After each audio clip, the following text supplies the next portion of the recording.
In this lecture, I want to just give you a basic overview of the actual Camtasia Studio software so that you just kind of know where everything is. And to make it easier for you to follow along, I'm going to open up a lecture that I've been working on so that you can see all the pieces and parts of it as they show up in the software. So whenever you're opening up media, you always go to Import Media here, and then you find wherever it is on your computer, and then you open that up, and it'll appear up here in the left-hand corner. Then I'm just going to drag that down here onto the timeline, and you'll see a whole bunch of things happen. All those squiggly lines actually represent sound in an audio track from my voice talking. And we'll talk more about that in a minute, but you'll also notice that there's now an image of the screen up here. And if I scroll forward on this, you'll probably recognize that this is the introductory lecture to this course. Recognize some of that? So I'm just scrolling through the timeline. So let me show you what all these parts are now. This upper left-hand quadrant is kind of the toolbox. It has a bunch of different options up here, and depending on which one of these buttons you click on, it will bring up different tools that you can use. Right now we're in the clip bin, and the clip bin is basically video files or image files or any kind of files that you want to use in this particular video. So in this case I just have the one video file called intro, which is my introductory video. But if you go through these other ones, there's the library. This one I don't use a ton, but it has all these themes that you can use for intros and banners and different things. This one's called callouts, and this has all kinds of different things that you can basically add into your video. So it has, you know, arrows, text bubbles. You can circle things, and I use these things quite a bit to call out different things in the video. Zoom and pan allows you to basically emphasize different parts of your video, and it's just kind of what it says. You can zoom in. Audio allows you to do a lot of different audio editing. You can increase the volume, decrease the volume. You can fade different parts. You can silence parts of it. A bunch of different things like that. And then transitions allow you to transition from one slide or one video segment to the next. And these can get pretty fancy.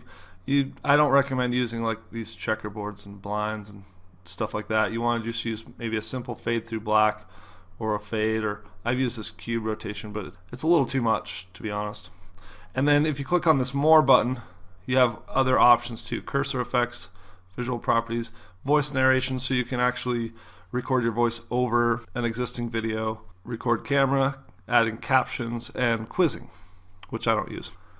So that's that upper left-hand corner, and then above that you can see these three very important sections here. When you click record the screen, that's actually going to pop up a little recorder that looks like this, and it's going to allow you to do exactly what I'm doing now, record whatever is on your screen. And we'll go into that a little bit later as well.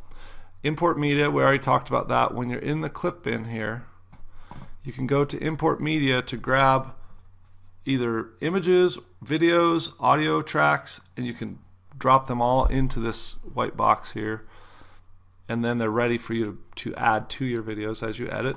And then a very important part of this whole process is produce and share, and this is what you do at the very end of your video once you're completely done editing it and you've checked over it to make sure it's absolutely how you want it to be.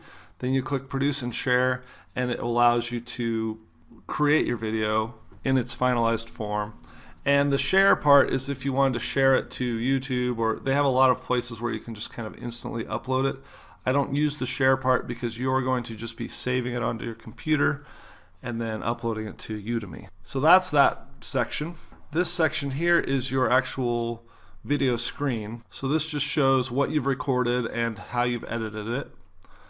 And there are a number of features here for rescaling how this fits in here.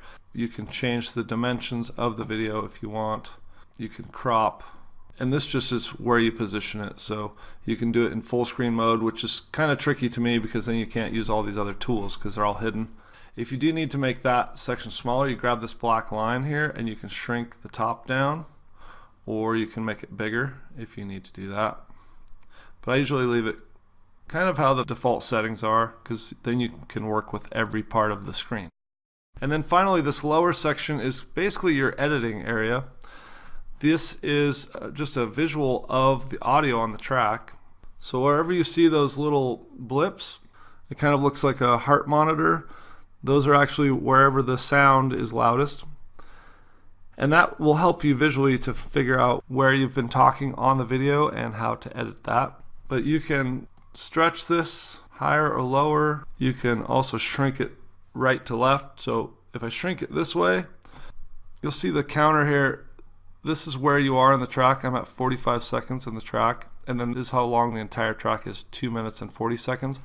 So right here is 2 minutes and 40 seconds. You can see the counter up here, but this whole video is 2 minutes and 40 seconds long. And when I shrink the scale down, I can fit it into a really small space so I can see the entire thing.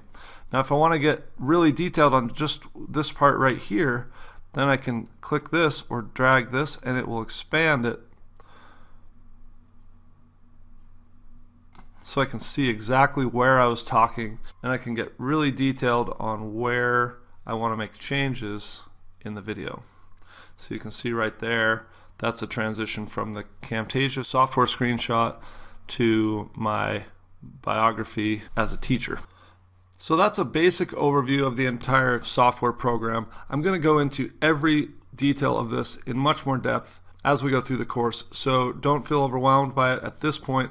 This is just a broad overview, and by the end of this course, all of these little features are going to make total sense to you, and it's going to start to feel pretty much second nature as you go in and start to play with videos and edit. You'll be able to adjust sound, you'll be able to crop sections out, you'll be able to add in different images and text and headings and call outs and all kinds of things using this awesome software program.